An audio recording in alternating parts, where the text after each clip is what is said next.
Olá, tudo bem? Pois bem, vamos começar a correção do tema 5, o tema correspondente à aula passada, acerca de um assunto sobre tabela periódica bem interessante, que é a aplicabilidade dos elementos, noções básicas sobre a tabela, concepções sobre a sua organização, coisas que normalmente não tangem aquelas questões mais duras sobre tabela. Como assim duras? Potencial de ionização, eletronegatividade, que é o que normalmente todo mundo sabe, e esquece subdivisões da tabela, esquece o que é a linha, o que é a coluna, o que é um elemento representativo, e essas coisas permeiam questões e acabam evidentemente valorando estas questões, a meu ver, mais do que as questões específicas sobre potencial de ionização e aquele pedaço da tabela periódica que normalmente atrai mais a atenção dos alunos por muitas vezes estes julgarem ser mais difícil. E na verdade não é, né? Pois bem, então vamos começar sem mais delongas. Vamos começar com a questão de número 1 do tema 5, ele da página 110. Então acompanha comigo aqui. Aqui, não sei por aí. Acompanha comigo, vamos lá. Pois bem, começamos então aqui com a questão de número 1, que diz assim: para responder a questão abaixo, consulte a tabela periódica, relacione quando possível o grupo da tabela com a propriedade correspondente. Elementos do grupo 18, 1, 17, 13 e 11. E diz assim: possui uma reatividade extremamente baixa. Só pode ser grupo 18, que é o grupo dos gases nobres, né? Lembrando que o grupo 18 está aqui na tabela, vai do hélio lá até o oganésson até o hélio. Tudo bem?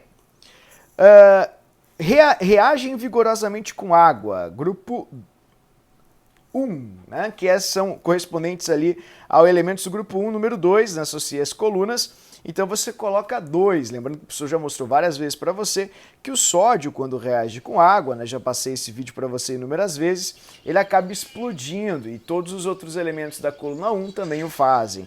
Portanto, não esqueçam disso, isso é bastante importante. Elementos do grupo 17, 13 a 11 são capazes de formar sais coloridos. Pô, como assim?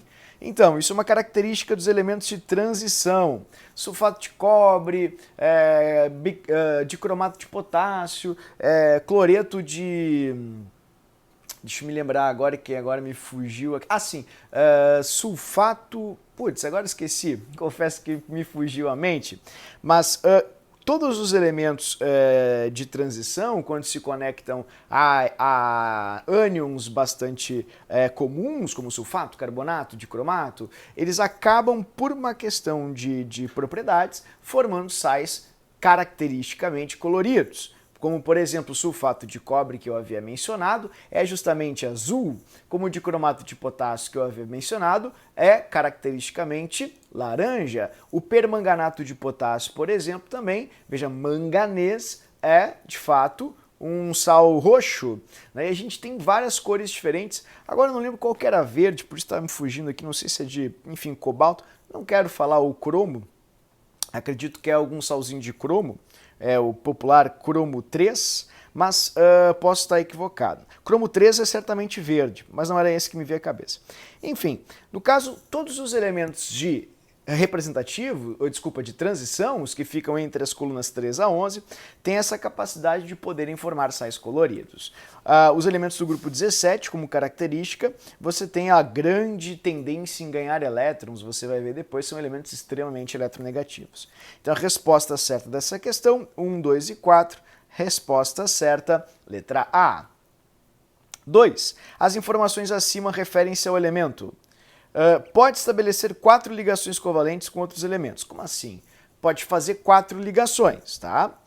Vamos supor que você não saiba disso ainda, pois não entramos na parte de ligações, não tem problema. O isótopo mais abundante possui igual número de prótons, elétrons e nêutrons. Isso é interessante. É o terceiro elemento em abundância no corpo humano. Boa informação também. E possui uma forma alotrópica de elevada dureza. Eu acho que isso não deixa mais dúvida alguma, né, de que estamos falando, evidentemente, do carbono. Tudo bem? O carbono no corpo humano, a gente tem basicamente carbono, hidrogênio e oxigênio. A gente sabe que uma porcentagem bastante expressiva, acima de 67% em média, é basicamente água, então são os elementos majoritários em termos de massa. E a gente tem carbono logo depois de hidrogênio e oxigênio em termos ponderais no corpo humano, né? Então, e nitrogênio também, mas não tão expressivamente quanto carbono. E se a fórmula holotrópica possui elevada dureza, não tem como descartar o fato de ser o diamante, né? Então você tem ali o diamante, que é justamente a substância natural mais dura que existe. E possui uma fórmula, isótopo mais abundante com igual número de prótons, elétrons e nêutrons. Também essa é bem fácil, né? Carbono 12, número atômico 6, se você observar ali.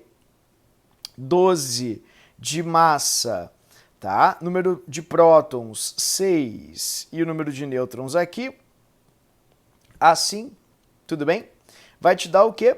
Vai te dar um número de nêutrons igual a 6. Portanto, você vai ter literalmente o mesmo número de prótons, nêutrons e elétrons. Logo, resposta certa, questão bem fácil, letra E, carbono. 3. Os elementos de números atômicos 105 e 107 foram denominados unilpêntio e unilséptio, sendo representados respectivamente pelos símbolos a seguir. É correto afirmar que os átomos destes elementos têm o mesmo número de nêutrons, né? Então você vai ter que fazer ali um levantamento, você vai ter que procurar o elemento 105 e 107. Pertencem à série dos actínios, são elementos artificiais, possuem características metálicas. Olha, para mim já acabou a questão, letra C. Porque acima do elemento 92, que é urânio, todos têm características metálicas, evidentemente. Todos não, perdão, né? Os que o oganesson, por exemplo, o tennesson seriam não metálicos. Mas a grande maioria, e principalmente eles são elementos artificiais, não naturais. No entanto, 105 e 107 fica dentro do escopo dos metais também, por isso não há dúvidas. Hoje em dia a gente já sabe que é o dubínio e o 107 é o bório, como você está vendo aqui. Tudo bem? E ele cita ali, série dos actínios. Actínios são esses elementos que vão aqui, pessoal, do tório até o laurêncio. Tá vendo? Então, esses elementos 105 ao 105 e 107 não estão na série dos actínios, isso é muito importante. Ou actinídeos. Tudo bem? Cuidem bastante disso. E aqui tem a série dos lantanídeos, obviamente. Tá? Então, peço por favor que você guarde isso para não se atrapalhar. A gente está falando do dubínio e do bório, que é o 105 e o 107. Eles ficam nessa faixa aqui, que é a faixa dos metais, metais de transição, inclusive. E aí ele menciona algo sobre o número de nêutrons, né? Naquele ano em que foi feita a questão, você tinha ali justamente outros isótopos descobertos desse elemento. Hoje em dia a gente já tem outros mais isótopos, né? Porque você tem ali a média fracionária das massinhas, então isso já é um indicativo de que se descobriu isótopos desses elementos. Para mim aqui eu tenho 206.11, então você tem isótopos. 262, desculpa, ponto 11. Então a gente pode pegar como isótopo majoritário 262. E se você fizer 262 menos o número atômico dele, que é o 105, você vai ter um total ali de, vamos ver, 157 nêutrons. Vamos colocar aqui então para você, dubínio, tá? Ó, 105 número atômico, 105 e a massa 262, supondo que seja o isótopo mais abundante. Se você fizer 262 de massa menos os 105 de número de prótons, você vai chegar no número de nêutrons igual a 157 nêutrons. Agora, se você fizer a mesma coisa com o bório, vamos dar uma olhadinha aí que é o 107, bório, tá aqui o bório, você vai ter 107 e o isótopo mais abundante, o 264. Então vamos colocar ali o bório, assim, número atômico 107, 264. Se você fizer 264 mais 107 mais o número de nêutrons, você vai chegar no mesmo número. Né? Você vai chegar também em 157. Você vai dizer, mas está errado. Bom, Qual dos isótopos eles não especificam. Na época em que a questão foi feita, como não tinha os nomes oficiais, então não se sabia destes isótopos, talvez os isótopos fossem outros. Então essa questão ela careceu de uma atualização atualmente, evidentemente. Não perde o teor dela, porque ela é interessante por salientar qual é a natureza do elemento, mas vale a pena essa observação. Se for hoje em dia, eles especificariam quais seriam os isótopos que eles gostariam que você verificasse, porque você viu como médias são fracionárias para estes elementos atualmente, você não tem apenas um átomo desse elemento, mas sim mais átomos destes elementos. Tá? O que teria justamente, geraria um erro na alternativa A, pois não se especifica o isótopo desse elemento. Esses elementos pertencem à série dos actínios ou actinídeos, está errado, como o professor mostrou. Características ametálicas também não, a gente sabe que os ametais têm aquela linha que vai do boro lá até o astato, tenécio, que divide metais de não metais, então eles são metálicos. E os átomos desses elementos apresentam seus elétrons distribuídos em 6 níveis de energia. Essa é muito fácil de responder, basta a gente contar a linha em que eles estão na tabela. Então, ó, hidrogênio linha 1, 2, 3, 4, 5, 6, 7. Olha a linha em que eles estão, linha 7. Tudo bem? Linha 7. Portanto, queridos, o que a gente tem como resposta certa? Letra certa, letra C. 4. Em relação ao nitrogênio, fósforo e potássio indispensáveis para o desenvolvimento dos vegetais, são feitas as seguintes afirmações. Nitrogênio é o elemento mais eletronegativo. Não sei. Segura isso, não foi por isso que eu coloquei essa questão, porque tem outras informações que acabam contemplando o nosso trabalho na aula 5. O fósforo é um metal de transição. Fósforo não é um metal. Tá? Então, ó, te pedi para esquecer aqui a primeira, esquece. Tá certo, ele é o elemento mais eletronegativo, mas eu não trabalhei isso com você ainda, tá? Mas a gente sabe que a 2 está errada, né? Porque o fósforo não é um metal, ele é um ametal. Então você risca aqui, aqui e aqui, já fica entre duas alternativas. Desculpa. Caso você queira saber quem é metal e quem é metal, basta você lembrar da aula do professor, ó, tem essa linha reta que leva você até os não metais. Todo mundo aqui que eu estou marcando, arsênio, silício e boro, do boro até o astato tenécio, toda essa parcela para a direita é de não metais e para a esquerda é de metais. Se você tem alguma dúvida quanto a isso, você ainda pode pegar os seus cartões de aula, o professor colocou aqui, está aqui o cartãozinho de aula para você ver, ó, metais e não metais, direitinho ali, com toda a informação como a gente fez em aula. Tudo bem? Então o fósforo ele é um não metal. Potássio é um metal alcalino, certíssimo, né? A gente sabe que o potássio está ali no grupo 1 e o grupo 1 é o grupo dos metais alcalinos. Então a 3 está correta. Estão localizados no mesmo período da classificação periódica. O que é mesmo período? Vamos ver aqui, ó. Período é, na próxima tabelinha, deixa eu ver se eu acho, achei, ó. Linha é período, linhas ou períodos. Então, como você está falando de linha, basta ver se eles estão na mesma linha da tabela. E nitrogênio não está na mesma linha dos outros, o nitrogênio está na linha 2, está ali, ó, nitrogênio, linha 2, tá vendo? Nitrogênio. Potássio está aqui e o fósforo está na linha 3, então cada um deles se encontra numa linha da tabela periódica. Deste modo, a gente tem um erro bem crasso, grave aqui na 4, inviabilizando a 4. Resposta certa, letra B. Tudo bem? Questão 5 agora, queridos, uma questão super fácil sobre as principais propriedades físicas de metais e ametais. Então eles dizem assim na questão 5 da URGS, acompanha comigo. As principais características físicas que estabelecem a diferença entre metais e ametais são densidade, dureza e condutividade térmica. Densidade não é, né? Isso é importante, o professor colocou para você. Aqui estão as principais diferenças, tudo bem? Não é a densidade, a gente tem elementos extremamente densos sendo não metais, né? Isso não é de fato a diferenciação entre eles, Ok, o ósmio é o metal mais denso, tudo bem, mas a gente tem vários não metais que são super densos também, como, enfim, o próprio astato, o telúrio, são metais com uma densidade expressiva. Então, não é isso e muito menos a dureza, afinal, a dureza, tudo bem, para os metais é algo diferencial, no entanto, a gente sabe que o elemento mais duro da natureza, natural, obviamente, é o diamante, então isso é uma pegadinha, tá? Então, o que pode ser ali? Reflexão da luz, também não, porque, por exemplo, o vidro faz essa reflexão, né, e a difração também, e ele é feito de silício, de sílica. Então, ponto de fusão não é também, ponto de fusão é uma propriedade periódica, depois falaremos sobre. Ponto de ebulição, refração da luz, não. Densidade, ponto de fusão e ebulição, também não. Agora sim, maleabilidade, ductibilidade e condutividade elétrica. Estas sim são propriedades que diferenciam metais de não metais.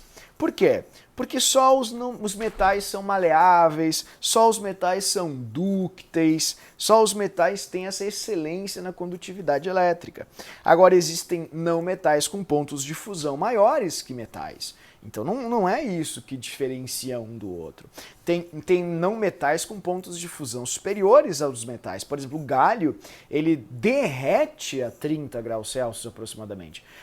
O silício acima de 1000 graus Celsius. Então não é isso que distingue um do outro.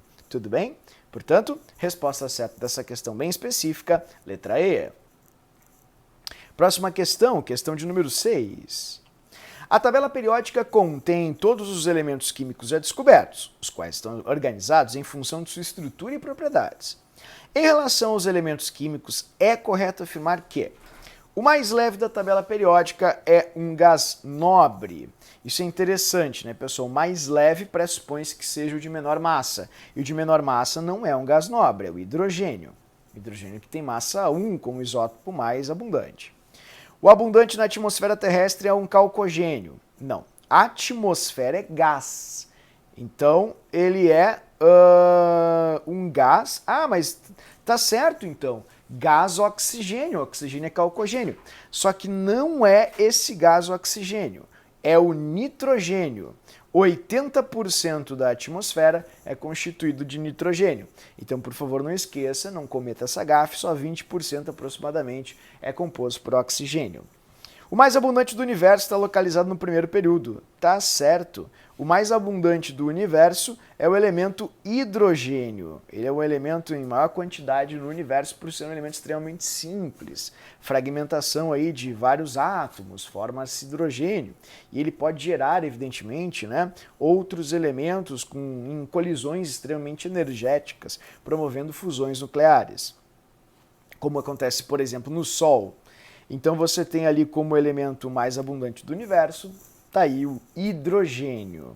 O que constitui diamante está localizado no mesmo período do enxofre. Período é linha. Enxofre está na terceira linha e o carbono, que é quem constitui o diamante, está na segunda. Segunda linha, enxofre, terceira linha. Tudo bem? O mais abundante da crosta está localizado no terceiro período. Na crosta terrestre, o elemento mais abundante que existe é o oxigênio. Eu até comentei isso em aula, por incrível que pareça. Porque como ele está presente em muitos óxidos, oxigênio constitui em massa a maior porcentagem da crosta terrestre. Então, resposta certa, letra C. Tudo bem? Então, por favor, cuide disso. E vamos para 7. Na notícia, Nova York planeja liderança em reciclagem.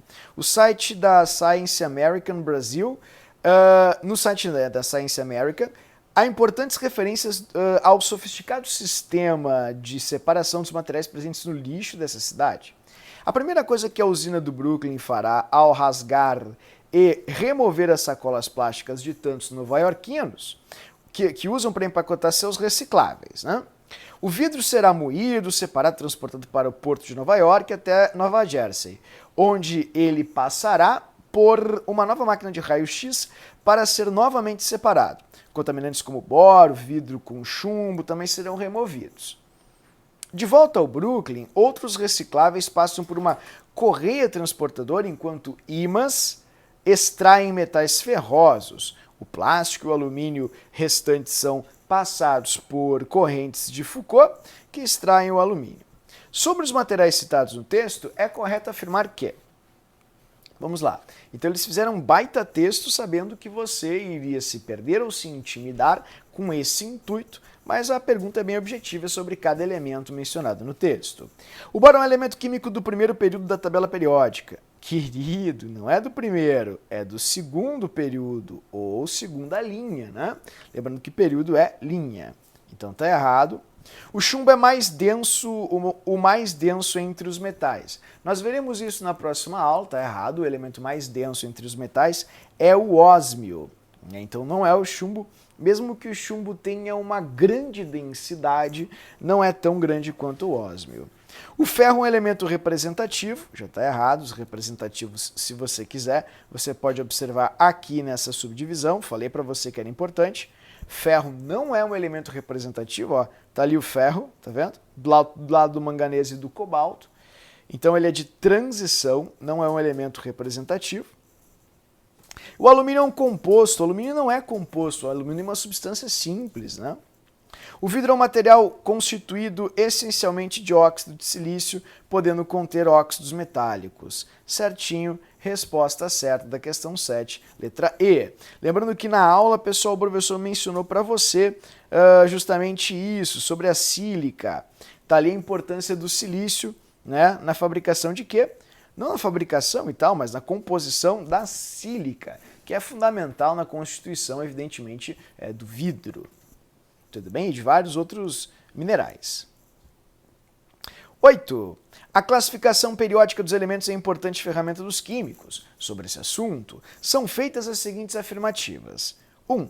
Os elementos prata e chumbo apresentam, respectivamente, massa atômica aproximada de 108 e 207. Só tem um jeito de saber disso, né, pessoal? Que é vendo aqui na tabela. Chumbo está aqui na família 14. Aproximadamente 207, tá certo? E prata, aproximadamente 108, tá certo também, né? Então, prata e chumbo estão certinhos, massa atômica, beleza. Com exceção do hidrogênio, a primeira está correta. Sabendo que a primeira está correta, você já risca, vejamos, a D e a E na questão 8. Com exceção do elemento hidrogênio, os elementos da extremidade esquerda da tabela periódica são metais de transição. Ah, querido, isso é um erro. Ó, nessa parte da tabela, na parte esquerda, você não tem metais de transição. Você tem metais representativos e não de transição. Lembrando que o hidrogênio é um elemento representativo, mas não é um metal representativo. Afinal, o hidrogênio não é metal. Tá? Então, esse é o erro dessa alternativa. Não são elementos de transição, são elementos representativos. Tá? A 2 está errada. Pode riscar aqui. Com exceção do hidrogênio, os elementos de extremidades... Não. Na tabela periódica atual, os elementos são organizados em função do seu número atômico. Tá certo. Já acabou, então, questão bem fácil, resposta certa, letra E. Opa, letra B, como o professor acabou de marcar aqui. Tudo bem? Vamos para a próxima questão, então, da AMAN. Considerando a distribuição eletrônica do átomo de bismuto no seu estado fundamental, conforme o diagrama de Pauling, pode-se afirmar que o seu subnível mais energético e o período em que se encontra na tabela periódica são, respectivamente... Para você responder a isso, você não precisa fazer toda a distribuição eletrônica do bismuto. O professor ensinou para você. Responder a essa pergunta em específico requer apenas esse conhecimento aqui. Basta você achar o bismuto. Perceba que o bismuto está ali, ó, é o elemento 83 e ele está no subnível P. Deixa eu até tirar esse P aqui de cima, para não te atrapalhar. Achou o bismuto ali? Ó, vou te ajudar. Está aqui o bismuto. Como ele está aqui na coluna, tá vendo? 15, que é a coluna dos P3, você sabe, e na linha 6, ó, é só brincar com linha e coluna, tá ali o bismuto, tá vendo? Ele está então na coluna 15, ele tem 5 elétrons de valência, e o orbital mais energético dele é o orbital P. Então ele vai terminar com o nível 6, evidentemente, né? Esse é a camada mais energética dele, a sexta camada, tem 6 níveis, e a última é a sexta. e o orbital mais energético dele é o orbital P, né? Vai ser ali então um 6P3. É nisso que ele vai terminar, só olhando pela própria tabela periódica. Então, resposta certa da questão, muito fácil, você não precisa nem fazer muita coisa, 6P3. Tudo bem? Isso só deu certo porque ele é um elemento representativo. Lembrando que os elementos representativos, eles têm como camada mais energética a camada em que eles se encontram. E orbital mais energético, né, a camada em que eles se encontram na tabela. Por exemplo, quando você olha um elemento de transição, o orbital mais energético não é o orbital correspondente à camada em que eles se encontram.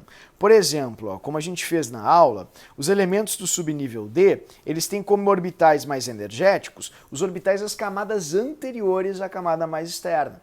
Por exemplo, o cromo que está ali destacado, o orbital mais energético dele é o 3D e não o 4S. Então você vê que há essa contradição, o professor explicou isso na aula, se você tiver interesse você pode dar uma olhadinha ali na aula 5, tudo bem? Então os elementos representativos são assim, por quê? Porque na linha da tabela periódica você consegue ver qual é a camada mais energética e consequentemente você também consegue ver o período mais, o orbital mais energético, se é o S, se é o D e quantos elétrons de valência eles têm com muita facilidade, né? Sem haver essa incoerência de estar num período e o orbital mais energético é o orbital do período anterior. Bom, questão 10. O iodo cujo símbolo é I e número atômico 53 possui aplicações bastante importantes. A sua ingestão é indicada, pois sua deficiência pode causar complicações no organismo. Na medicina é utilizado como tintura de iodo, um antisséptico. Sabendo que o iodo é um ametal e seu grupo da tabela periódica, e seu grupo e período da tabela periódica são, respectivamente. Eita, não sei ler. O seu grupo e período, né? Então, grupo é a coluna, período é a linha. Questão muito, muito fácil mesmo sobre o iodo. Uma alegria, né? Você pode fazer essa de cabeça. A linha do iodo é a linha, tá ali, ó, do rubídio, tá vendo? Linha 5. E o período é o período, o período 5, né, do iodo, tá aqui, 5. E a coluna é a coluna de número 17 dos halogênios. Então a resposta da questão, halogênios e linha 5, ou período 5. Resposta certa, a letra B. Tudo bem? Questão 11. Os diferentes elementos químicos conhecidos na atualidade foram organizados num quadro que levou anos para ser construído, chamado de tabela periódica dos elementos químicos. Nela, os elementos são posicionados obedecendo uma ordem crescente de seus números atômicos, sendo dispostos em filas horizontais, períodos, ou em colunas verticais, grupos. Baseado na sua distribuição eletrônica, é possível localizar qualquer elemento na tabela, determinando seu grupo e seu período. O item que indica a localização correta na tabela periódica do átomo de zinco é... muita calma aqui, tá, pessoal? Eles não estão mencionando, pessoal, distribuição eletrônica aqui, então fiquem tranquilos. É só dizer de fato qual é a linha e qual é a coluna, uma questão muito fácil mesmo, sem maiores rodeios. Em que linha o zinco se encontra? Vamos lá? Zinco, tá aqui o elemento zinco. Ele está na quarta linha, então ele tem 4 camadas energéticas. A camada de valência dele é a camada 4, a última camada. Tudo bem? E o zinco está na coluna, vamos contar. Vamos lá, vamos começar contando assim, né? 1, 2, 3, 4, 5, 6, 7, 8, 9, 10, 11, 12. Tá? Porque nessa tabela da América que a gente não tem as colunas organizadinhas em cima, então eu estou só contando para você. Ele está na coluna de número 12. Então a resposta certa é quarto período, coluna 12, letra C. Muito fácil, questão dada para gente. Tudo certo? Próxima questão, questão 12.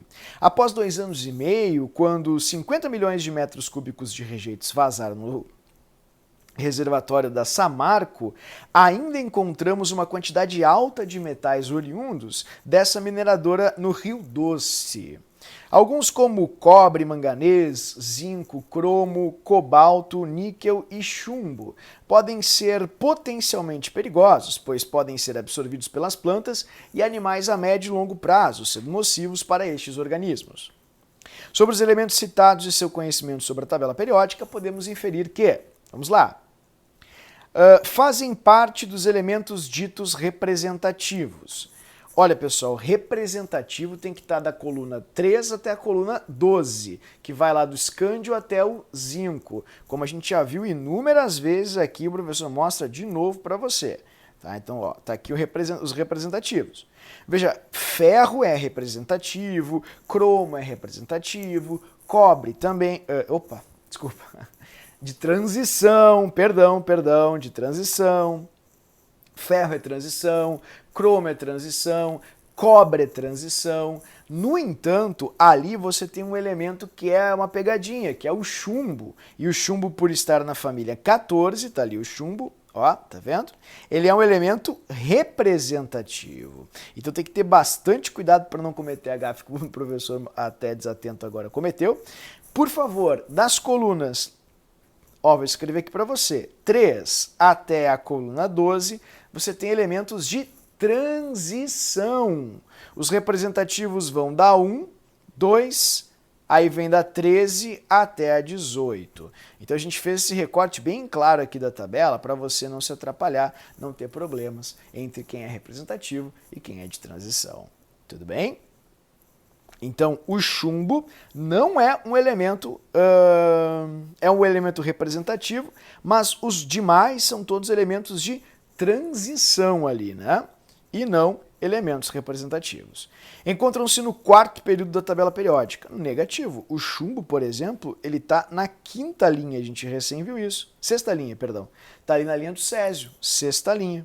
Tá vendo? Então o chumbo não está no mesmo período que os demais. Afinal, o cromo está na quarta linha, ó, ferro, quarta linha, níquel, quarta linha, tá? O quarto período. Então não é o mesmo período, a mesma linha que os demais. Situam-se... Então está errado, né? Situam-se no quinto período... Situa-se no quinto período o de maior número atômico entre eles. Está escrito ali, inclusive, em qual período que ele está, né? No sexto período, e o maior número atômico entre eles é o chumbo, então está errado. É dito de transição de menor número atômico. O menor número atômico ali é o, vamos ver, cromo, tá certinho, ele é um metal de transição. Resposta certa, letra D, na questão 12. Bem fácil, bem simples, questão bem bobinha. Tudo bem? 13. O terreno de uma antiga fábrica de baterias automotivas em Sorocaba se tornou um garimpo de chumbo a céu aberto.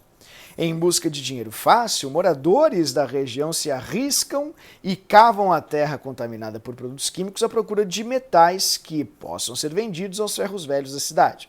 Segundo o toxicologista da Universidade de São Paulo, Fernando Barbosa Júnior, as amostras apresentaram valores extremamente elevados de chumbo, 1 milhão de vezes superiores àquelas que nós esperaríamos. Além do chumbo, foram encontrados alumínio, cádmio, cromo e arsênio. Arsênio terrível. Sobre os metais citados no texto acima, pode-se afirmar que, lembrando que o arsênio não é metal, né? Chumbo, alumínio e arsênio. Arsênio não é metal.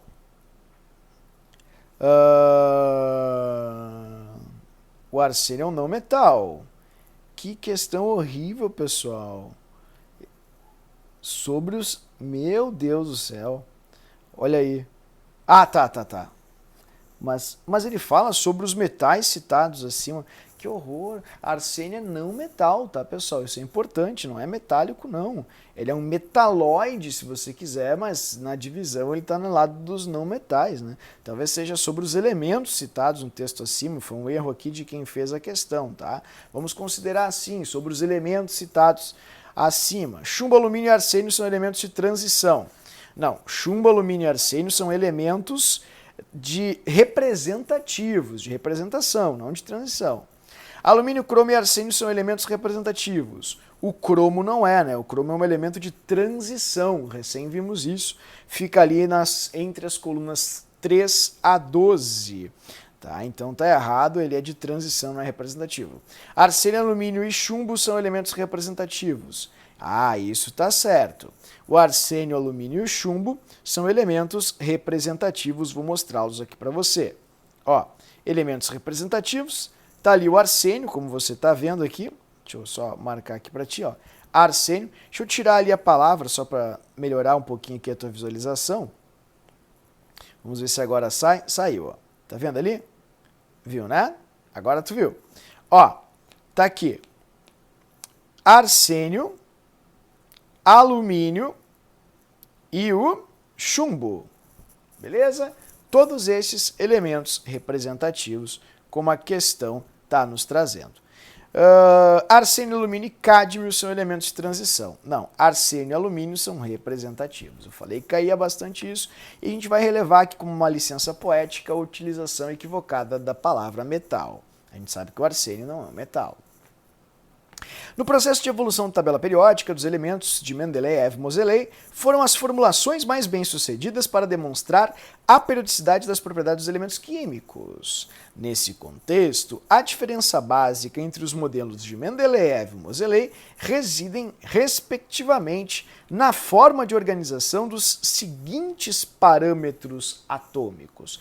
Bem fácil, né, pessoal? Mendeleev lidou com a massa e Moseley corrigiu pequenos acidentes que ocorriam em função, na ordem de massa, no caso, né, em função de uma ordem de número atômico. Então a resposta é massa e número de prótons, ou seja, número atômico.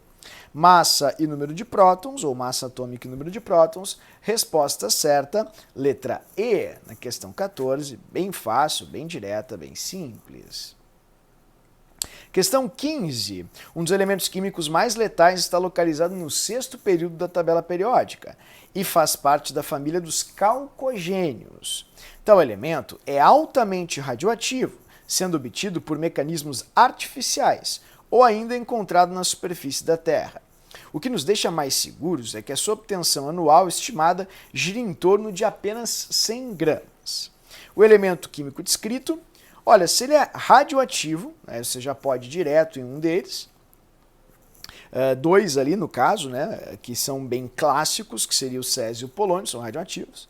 Ambos se encontram na sexta linha, tanto césio quanto polônio, no período, né, mas, no entanto, césio é um alcalino, né, e não um calcogênio.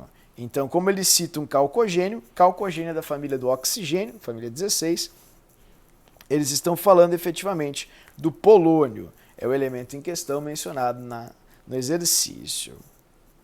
Resposta certa da questão, letra C, elemento alfa-emissor, né? 16. Desde a descoberta de um tipo de radiação de Röntgen em 1895, a aplicação da radiação é extremamente importante na sociedade moderna, principalmente como fonte de geração de energia elétrica pelas usinas nucleares e como método de diagnóstico e tratamento na medicina. Entretanto, as desvantagens de sua utilização são os acidentes nucleares, os riscos de contaminação e o lixo radioativo. De fato, no ano de 1986, em Chernobyl, ocorreu a explosão de uma usina, liberando cerca de 400 vezes mais contaminação que a bomba atômica de Hiroshima e matando mais de 4.000 pessoas, dados não oficiais, né? Chernobyl trabalhava com o átomo de césio. Um ano depois, em Goiânia, houve um acidente por contaminação com césio-137. O maior acidente nuclear do Brasil e o primeiro no mundo fora de uma usina nuclear. É correto afirmar que o elemento radioativo césio na tabela periódica é classificado como. Fica essa dica, tá, pessoal? Quando você começa a ler muito uma questão e tem um contexto grande, sugiro que você vá direto para as alternativas, porque às vezes a pergunta, ela de nada tem a ver com digamos assim, o teor da questão. Eles usam só o elemento, a substância, enfim, usam só o título como um contexto para tentar externalizar, digamos assim, os saberes químicos. Mas a pergunta ela é extremamente objetiva. O que ele é? Ele é um metal alcalino, como os elementos do grupo 1. Resposta certa da questão 16, bem fácil, letra A. Tudo bem? Opa! Questão 17, gigantesca, vamos lá? Em 2016, a União Internacional de Química Pura e Aplicada confirmou a descoberta de mais 4 elementos, todos produzidos artificialmente, identificados nas últimas décadas por cientistas russos, japoneses e americanos, e que contemplam a 7ª fila da tabela periódica. Eles se chamam niônio, moscóvio, tenécio e oganécio. As massas atômicas desses elementos são, respectivamente, dadas ali. Com base nas afirmações acima, assinale a alternativa correta. Vamos lá. Esses elementos são representados por niônio, tá certo, né? 113, beleza, massa. Moscóvio, 115, número atômico, 278, ok. Tenécio, 294. E o oganécio, 188, desculpa pessoal, é velhice. 188 de jeito nenhum, né pessoal? É 118, tá errado aqui, então a primeira alternativa, tudo bem? 118, não 188, tá? Jamais tá errado ali em cima. O elemento tenécio, ou tenecine, como eles simbolizaram aqui, e oganécio são isóbaros. Para eles serem isóbaros, eles precisam ter a mesma massa. Então vamos ver. 294 e 294 são massas iguais, portanto, de fato, oganécio e tenécio, ou tenecine e oganécio, são isóbaros, sim. Resposta certa, letra B.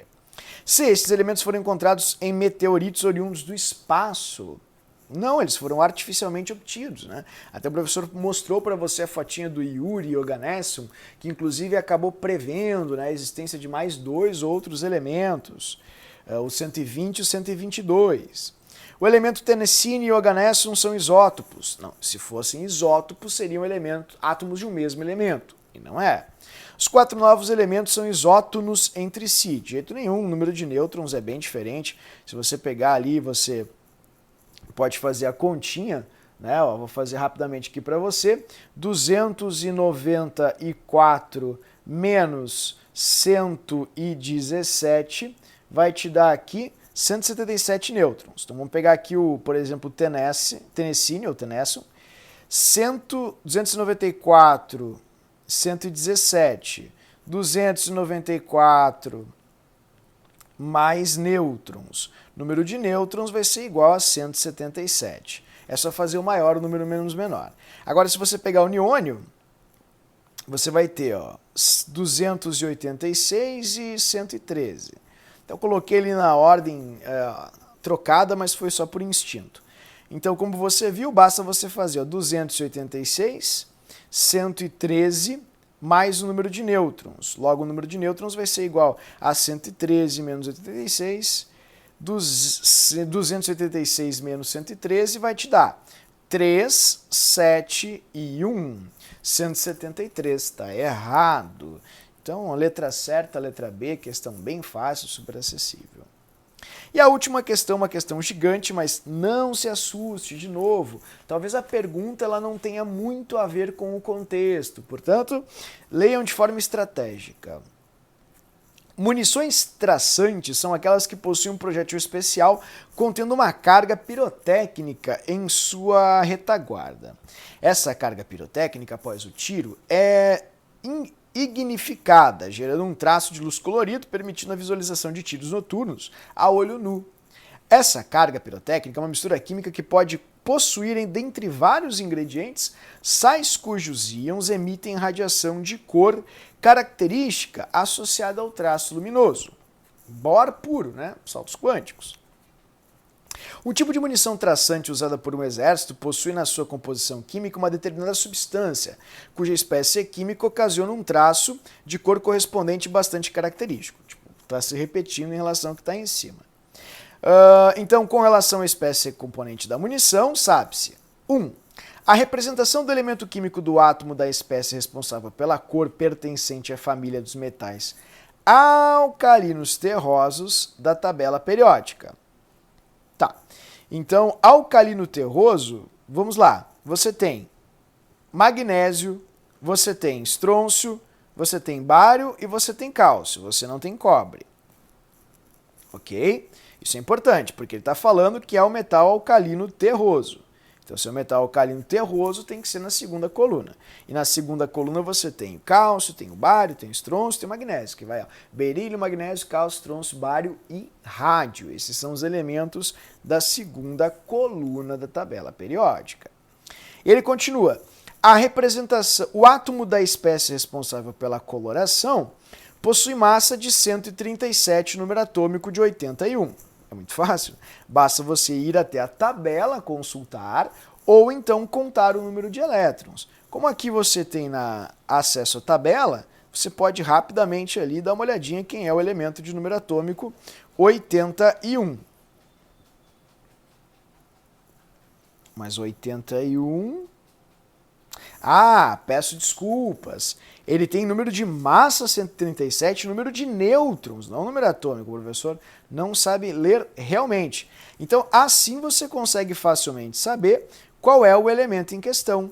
Por quê? Vamos fazer a fórmula aqui em cima para você ver, tá? Ó, massa é igual a número atômico, que é o Z mais o N. Se a massa é 137... o número atômico vai ser uma incógnita e o número de nêutrons é 81. Então, Z vai ser igual a 137 menos 81. 7 menos 1 dá 6. 13 com 8 vai te dar 50. 56. Então, basta você pegar agora esse número 56 e ver qual dessas distribuições contempla 56 elétrons. Por exemplo, o cálcio vai até 20. Então, seu número atômico é 20, porque na tabela o número de elétrons corresponde, é equivalente ao número de prótons. Portanto, ao fazer a distribuição eletrônica de um elemento, você sabe quantos elétrons você distribuiu dele, e esse número, por ser neutro, ele ser neutro, vai ser igual ao número de prótons que ele possui. Então, se o cálcio ao distribuir você atinge 20, significa que você está lidando com o elemento de número atômico 20. Então você pode continuar. Ó, 20, por exemplo, até 4s2 foram 20 elétrons. 30, 36, 38, 48, 40 e 54, mais 2, 56. Está aqui, ó, é o bário. Ah, por que não é o estrôncio ou o magnésio? O magnésio para no 12, então obviamente não é o 56. E o estrôncio, ele vai ali até o 5s2, que vai, ó, 20, 30, 36, 38. Então, só contando os elétrons, você sabe quantos prótons o elemento em questão tem, e ao saber quantos prótons ele tem, você obviamente sabe também que elemento é, tá? E 3, a tabela tem as distribuições eletrônicas das colorações características. Então, o elemento em questão é o bário, e se é o bário, a cor tem que ser verde. Verde está aqui na letra B, direitinho. Uma questão bem bonita, bem interessante aqui da SpaceX. Certo, queridos? Então, eu espero que eu tenha me feito entender. Né? Se houve alguma dúvida, eu fico à disposição de vocês para quaisquer eventuais esclarecimentos ou, enfim, outras explicações extras. E, de fato, essa é uma parte muito importante do assunto tabela periódica, justamente pelo fato de cair bastante em prova e ninguém dar tanta ênfase quanto, por exemplo, se dá em propriedades periódicas, que tem normalmente na URGS um número, de certa forma, até menor nos últimos anos, de questões em relação à parte introdutória da tabela periódica. Então eu agradeço muito pela atenção de vocês, muito obrigado por vocês terem me acompanhado durante essa correção do tema. Qualquer dúvida eu reitero, fico à disposição para um plantão eventual e até a aula. Tchau, tchau, grande abraço e até!